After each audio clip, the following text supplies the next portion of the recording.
nom de Ousseynou Ndiour, membre du projet Young Game Change Initiative de l'ONU Habitat, financé par la Fondation Bonnard.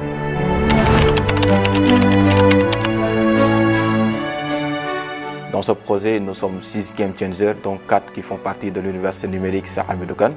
Notre rôle est d'assurer le suivi, bien sûr, des activités du projet, mais aussi de forger les jeunes en informatique et aussi dans le domaine du numérique.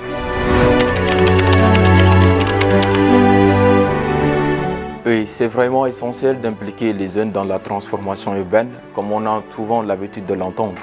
L'avenir donc appartient à la jeunesse. Donc ça appartient aussi à la jeunesse de faire valoriser ses paroles, de faire valoriser ses idées. Et pour le faire, nous avons besoin bien sûr d'être impliqués dans la transformation urbaine et sûrement citer donc ce qu'on appelle aujourd'hui la bonne gouvernance. Si on prend bien sûr l'exemple dans les communes dans lesquelles nous avons souvent donc des conseils de jeunesse, dans lesquels nous avons la parole des jeunes qui sont pris en compte parce que cette jeunesse-là a quelque chose à dire et a quelque chose à se faire valoir.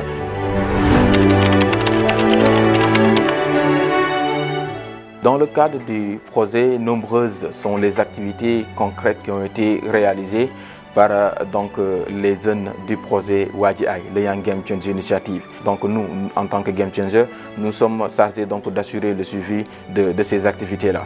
En tant que jeunes du projet, nous avons eu bien sûr à organiser des activités de focus group. Il s'agissait bien sûr d'aller sur le terrain et de recueillir les données par rapport bien sûr à ce que nous voulons implanter au niveau de la commune de Bargny.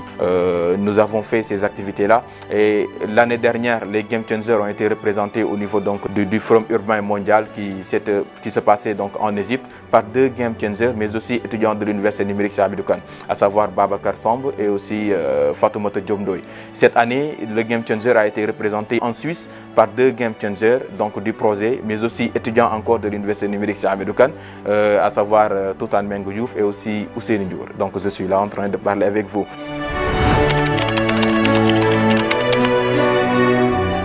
Le projet a permis la maîtrise bien sûr de l'outil digital de beaucoup de jeunes, mais aussi du domaine informatique. C'est le projet aussi qui a permis à beaucoup de jeunes d'avoir un engagement communautaire. C'est ce projet-là qui a servi de pont entre les décideurs et la commune de Bargny, là où le projet est logé. Et on s'apprête même bien sûr à avoir une extension du projet l'année prochaine, ce qu'on appelle une phase 2, qui sera logée dans 3 villes différentes, à savoir la ville de Pikine, la ville de Saint-Louis, mais aussi la ville de Ziguinchor. Donc si ces villes-là aiment vraiment accueillir ce projet-là, c'est parce que quelque part il y a un travail qui a été réussi par les jeunes de Young Game Change Initiative. C'est ce projet-là qui va bientôt nous permettre d'avoir 2 espaces publics qui seront financés à hauteur de 54 millions si on fait la totalité, 34 millions pour Nguyen 1 et 20 millions pour Diamalaye CFP. Donc c'est ce projet-là qui a vraiment permis à ces jeunes-là d'avoir une vision claire du monde et de pouvoir s'engager dans ces genres d'activités et de dire que oui, nous devrons être entendus et nous allons être entendus.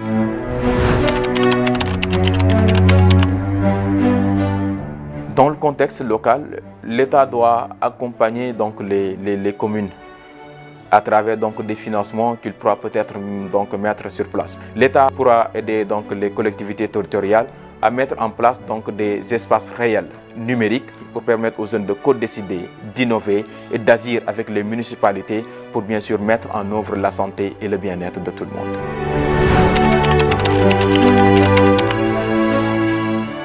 Nous demandons à l'État, par rapport à l'implication de ces jeunes, de soutenir la phase 2 du projet Young Game Change Initiative. Cela va nous permettre, nous, d'élargir le projet un peu partout au Sénégal et même pourquoi pas ne pas, bien sûr, l'insérer directement dans la vision Sénégal 2050 qui pourra avoir vraiment un très grand impact par rapport à ce que, bien sûr, l'État veut et à ce que nous voulons concernant, bien sûr, l'implication des jeunes dans la transformation urbaine.